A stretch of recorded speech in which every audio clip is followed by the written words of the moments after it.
In this video, I'm going to give you 4 things that you must do in order to optimize your body for maximum productivity. This is part of a series I'm doing on how to maximize your productivity throughout your entire life. And in this video, we're going to focus on your body. Now, why do you have to focus on your body? Well, here's the deal. I could sit down with you one-on-one and teach you every business technique that I have in order to scale your income to $85,000 a year or more, location dependent, to 6 figures, to 7 figures, to what have you, working low hours, having a great time doing it. I could show you everything, but if you get 5 hours of sleep a night, if you smoke a lot of weed, do a lot of drugs, if you eat Taco Bell every day, if you never drink any water, if you never exercise, you have to optimize the baseline first. And unfortunately, that is your body. And unfortunately, we are locked into these fleshy robotic constructs called bodies. And these things have to be optimized, at least to a degree, so we can be the most productive throughout the day. So we can be focused, so we can have a high amount of energy, so we're not going to get distracted, we're not going to get tired, we're not going to get frustrated. That's all based on how well you treat your body. Now, one important distinction about this video, I am not talking here about fitness. I am overweight. I cannot teach fitness. I don't want to teach fitness. So this is not fitness advice. I know nothing about fitness. Don't take any fitness advice from me. Not that you need to, because I don't give fitness advice. This is about how to optimize your body for maximum productivity, not fitness. That is a very different topic, even though there is some overlap between those two things. I'm going to discuss diet in a little bit. I'm not talking about diet to be skinny. I'm not skinny or ripped or any of those things. I'm talking about how to be productive, because that I can teach about, because I'm one of the most productive people I know of any age range at any income level. Item number 1, top of the list, and I've said this 10,000 times if you're familiar with my content, sleep. This is the number 1 performance enhancer you have in terms of optimizing your body. More important than diet, more important than water, more important than exercise. Those things are all important. But sleep is number 1. An Alpha 2.0 core baseline I've been talking about since I published the book, The Unchained Man, back in 2014, is you must be in bed at least 7 hours a night minimum. Some of you guys need 8 hours. A few of you guys need 9 hours. It depends on your genetics. It depends on lots of other factors. You must get the correct amount of sleep. If you don't get enough sleep, you will not be focused.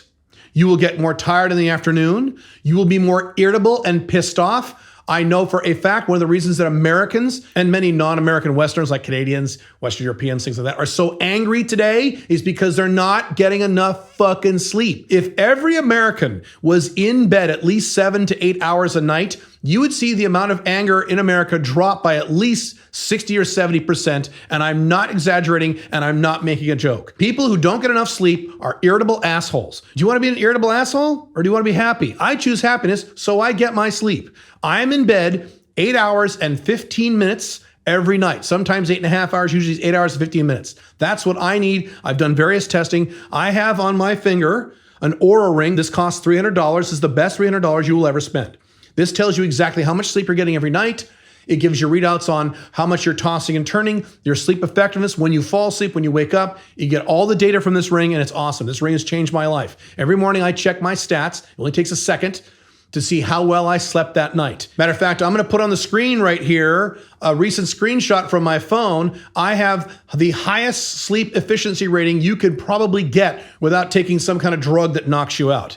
Not only do I get plenty of hours of sleep, but my sleep effectiveness and my sleep efficiency is extremely high, because I do all the things that you need to do. For example, make sure your room is completely dark. If you need to wear something over your eyes, wear those. Make sure it is quiet. And if it's not quiet, move your bed to a different part of your apartment or home where it is quiet. If your entire home is noisy during the evening, fucking move. It needs to be quiet. You can also have a fan or an air purifier or a white noise machine, or play white noise on your laptop to keep things quiet. You can also put in earplugs. I've been using earplugs for 20 plus years now. They're wonderful. I sleep with earplugs every night. I also sleep with one of those nose things that Alex Hormozi wears. I do that every night. You can actually put a nose strip on your nose, or they have little plastic things you can put up your nose. I've done both those things if you don't like something on your skin, to widen your nostrils, make it easier to breathe. You can also use mouth tape that covers your mouth. I know it sounds scary, but some of you need that just by putting on that mouth tape. It closes your mouth so you don't do this thing at the middle of the night. You just breathe through your nose, it enhances your sleep. I do all those things. It also needs to be relatively cool in your room. If it is warm in your room, you're not going to get high quality sleep. It needs to be cool in your room. Jack up that AC. If you live somewhere that doesn't have AC, fucking get AC. If you have trouble falling asleep, there are various naturopathic things you can take with no side effects, like GABA-E's. Melatonin sometimes helps people. There's various other things you can use. Also stress. That means you're stressed the fuck out. Do breathing exercises during the day. Exercise, which we'll talk about in a minute. Meditate if you need to. Get the stress down so you can rest and relax and go right to sleep when you go to bed every night. You must make the proper amount of sleep a priority in your life, or you will never be as 100% happy or productive as you can be, no matter what else you do. And I mean this. Your diet can be perfect. Your exercise can be perfect. You can have six-pack abs. But if you're not sleeping well at night, you're not going to be as effective. It is the number one most important thing. That's why it's number one on this list. Number two, diet. And I'm not covering this in terms of fitness or weight loss.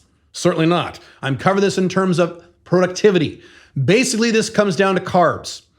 If you have a low-carb diet or a ketogenic diet, you will have more focus. Generally speaking, there are exceptions. I'll cover those in a minute. You will have more focus and be more productive throughout the day. Now, I have to throw in one thing. There are some people who have odd bodies who, when they go on a low-carb or ketogenic diet, they get headaches, they feel nauseous, things like that. Obviously, if that's you, you can't do that, but at least make the carbs low glycemic carbs, which basically means things like fruit, things like that, not candy bars, pasta, bread, and chips. Those things are going to make you sleepy.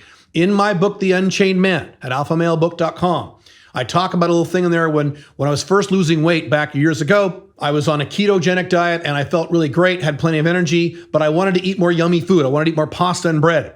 So I started eating more of those types of carbs for lunch and breakfast, but I kept my calories the same. And what I experienced was I was still able to lose weight.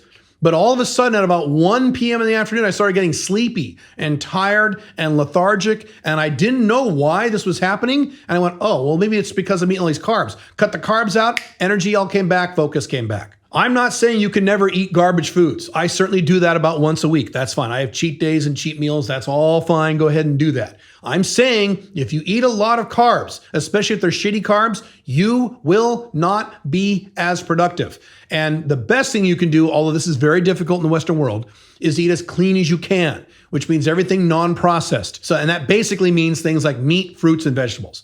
That's hard to do. I understand. You're not going to be perfect. I'm certainly not. But do the best you can and do the best you can at avoiding carbs, specifically high glycemic carbs. Before I go on to the next item, I do several videos here a week on how you can live a more free lifestyle as a man, dating multiple women, location-independent income, mission, all that good stuff. If that is of interest to you, you can subscribe to this channel, click the notification bell, put a like on this video, and leave a comment on this video. If you do those things, you're more likely to get this content for free in the future. Item number 4, exercise. And I've been very consistent about this, and I've been saying this from day one. I have had a problem with food throughout my life. That's definitely true. But I love to exercise. I am not one of these guys that doesn't like exercise. I like it. Fortunately, thank God, at least one thing is easy for me in terms of my physical body.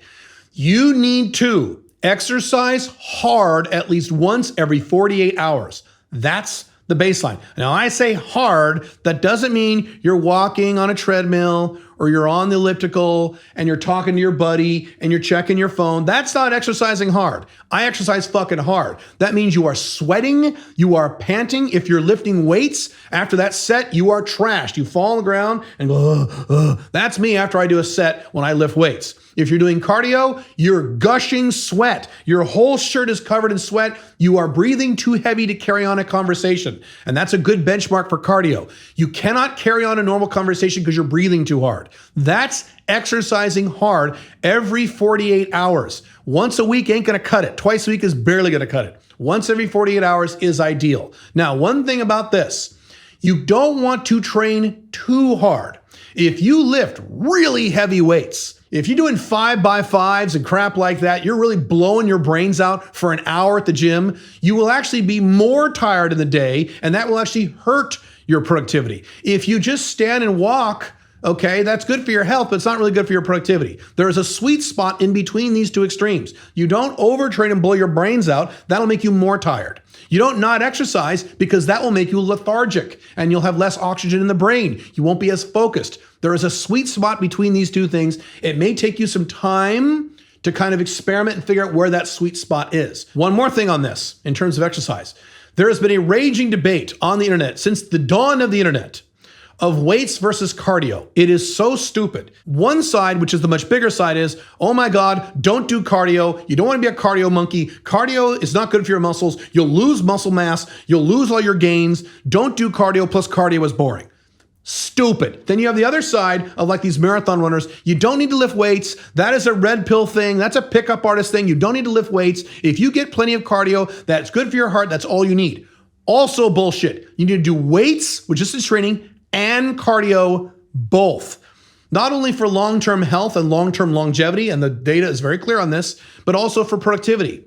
Now, if you just do cardio, that's better than nothing. If you just lift weights and do no cardio, that's better than nothing. But ideally, in a perfect world, you're doing both. I do both. And whenever I exercise, I'm usually doing both. I'm not doing just one or the other because I have this dogmatic view about weightlifting suck or cardio being stupid. You've got to do both.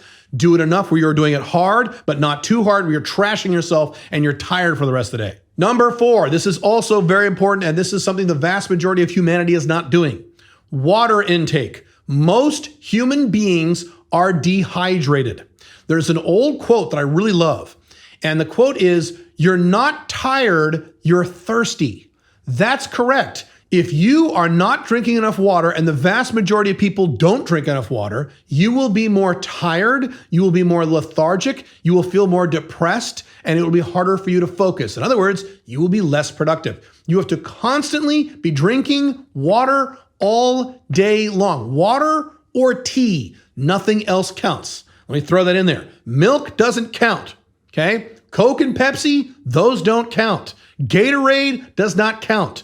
Water or tea. That's it. If you drink those other soft drinks, you can drink those as well if you want, but the water intake is on top of those. Matter of fact, those types of things actually suck water out of your system. I don't drink pop, and I never have. I have never been drunk in my entire life. I don't consume alcohol. I just drink one thing, and that is water. And that's one of the biggest reasons I outperform in terms of productivity just about every other man I know, including men who are half my age. How much water should you drink? There is no consensus on this. Everyone's going to argue about this. I'm going to give you my recommendation in a second, but I promise you I'm going to see guys in the comments who are going to say, oh my God, that's too much water. Look at this link. And then you'll see another guy saying, Caleb, that's not nearly enough water. You need more. Look at this link. So there's no consensus on this, which is typical in the fitness industry. I'm just going to give you what I think is the best and what I use as a baseline. Use this as at least a baseline.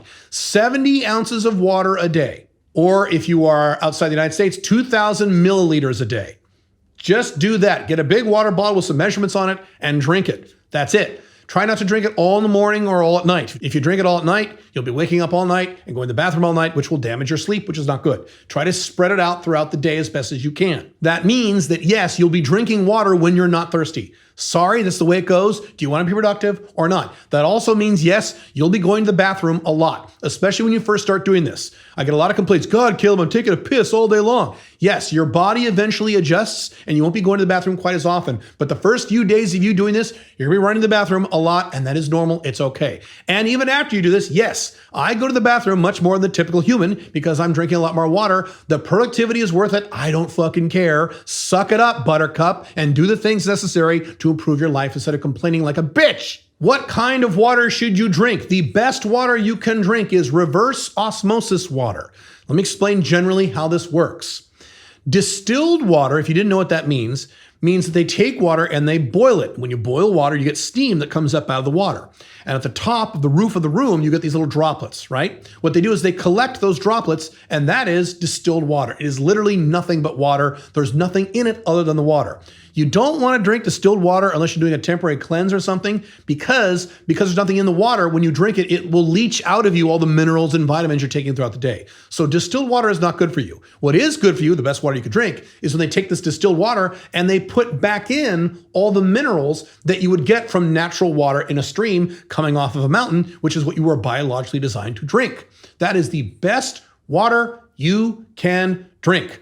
And you should do whatever is necessary to buy this water or get a unit installed in your home or have it delivered in jugs. I've done that for most of my life. Yes, it costs extra money. I don't care. The productivity, you'll make the money back really quick. I will do a video soon where I go around my house, both the outside of my house and inside my house, and show you all the water filtration systems I have here in my home in Dubai to drink the best water I can possibly drink. But the bottom line is reverse osmosis water. If for some reason you cannot get reverse osmosis water or can't afford it, their next best option is carbon filtered water, where you can buy a unit in your house or something like that, or you can buy it at the store, but that's tricky, is that you have water that is forced through a carbon block and it filters out most, not all, but most of the junk in the water. That does not mean you buy one of these Brita things where you buy a pitcher of water and you pour the water in and it kind of just drips through this little stupid filter. That doesn't do shit. That's not going to help you at all. Please do not drink that. That's garbage. And also, don't drink any water out of a tap. I don't care where you live. I don't care what country you live in. I don't care what region of the country you live in. Don't drink tap water. That is one of the dumbest things you can do in the modern era. I could give you all the facts and stats and data. You don't want to hear them. It's pretty disgusting. You'll be drinking like birth control pills and estrogen and all kinds of garbage if you drink your tap water. Don't do it. Buy your water, or best case, filter your own water or have it delivered. Now, I'm going to give you a fifth bonus item. And this is going to be hard for some of you, but this is the reality. It's basically this.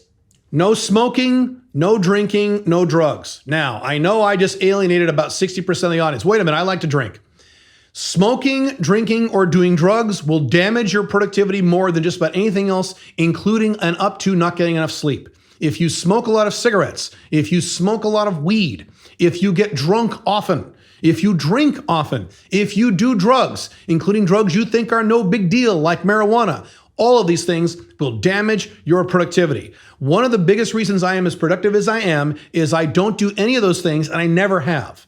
That's also one of the biggest reasons I look young for my age. Smoking, drinking, and drugs, even drugs you think are okay, will age you prematurely. Topic for another time, but if you want to be productive, either stop doing those things. If that's too much to ask, reduce the frequency. Do it once a week. Do it in isolation. Do it when it makes sense, not all the time, every day. I know that's easier said than done. I know there are some of you who are addicted to all kinds of drugs. I know some of you are addicted to cigarettes. I know some of you drink a lot. I understand. Boy, do I understand about addictions. I like food. I get it. Address it. Do the best you can. That will also help your productivity. In the meantime, if you want a video on how to get better sleep, you should watch this video right here, and I'll see you in that video. Bye.